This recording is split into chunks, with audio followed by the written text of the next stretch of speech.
पक्ष आहे अजितदादा पवार साहेबांचा, त्या पक्षाच्या कार्यकर्त्याकडून छावा संघटनेच्या कार्यकर्त्याला मारहाण होते.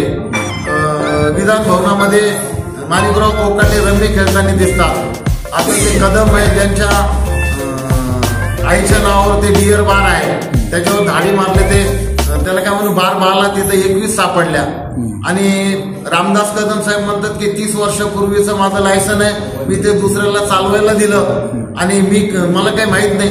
आता तुम्ही एवढं मोठं बारचं परवानगी काढली, बार सुरू आहे आणि त्याच्यामध्ये काय चालतंय तुम्हाला माहित नसावं, तर हे फार चुकीची गोष्ट आहे. कारण तुम्ही त्याचे मालक आहात, तुम्हाला माहित पाहिजे की तुमच्या त्या बारमध्ये काय होत आहे आणि काही होत नाही. तर हे सगळं सामान्याचे प्रश्न बाजूला राहावेत, कष्टकऱ्याचे प्रश्न बाजूला राहावेत, शेतकऱ्याचे प्रश्न बाजूला राहावेत, सूचित बेरोजगाराचे प्रश्न बाजूला राहावेत. आम्ही त्यांच्याकडे नोकरी मागायला जाऊ नये, आम्ही त्यांच्याकडे घर मागायला जाऊ नये, आम्ही त्यांच्याकडे कोणती योजना मागायला जाऊ नये. म्हणून हे मुद्दाम असे कट कारस्थान करून आपल्याला गुमराह करतात, त्या प्रश्नापासून बाजूला नेतात आणि जे सामान्याचे प्रश्न आहेत ते तसेच राहतात. तर हे प्रश्न असेच राहू नये म्हणून महाराष्ट्र राज्याचे मुख्यमंत्री माननीय देवेंद्र फडणवीस साहेबांना मी अशी विनंती करेल की तुमच्या मंत्रिमंडळात जे भ्रष्ट मंत्री आहेत त्यांना तुम्ही घरची वाट दाखवा आणि जे सामान्य लोकांसाठी काम करतात त्यांना त्या पदावर बसवा. गायरानीचा जो प्रश्न आहे त्या संदर्भात सामाजिक समता संघाची काय भूमिका राहणार आहे? गायरान जो प्रश्न आहे की गायरान हे SC आणि STच्या ताब्यातून आम्ही जाऊ देणार नाही.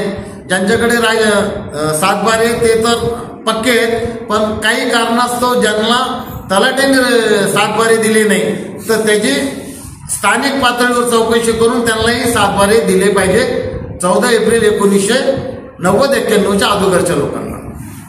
आणि हा प्रश्न आमचे बीड जिल्ह्याचे पाटोदा तालुक्याचे आमदार माननीय सुरेश धस साहेबांनी विधिमंडळामध्ये मांडला आणि मुख्यमंत्र्यांना त्यांनी ठणकून सांगितलं की मुख्यमंत्री सौर योजना आतापर्यंत ज्यांना दिली, ज्या गायरान जमिनीवर दिली ठीक आहे, पण इथून पुढे जर द्यायची असेल तर तिथं ST आणि SCचा उपजीविकेचा प्रश्न हे लक्षात घ्यावा. त्यामुळं मी या ठिकाणी आमचे पाटोदा तालुक्याचे आमदार माननीय सुरेश धस यांचंही अभिनंदन करेन.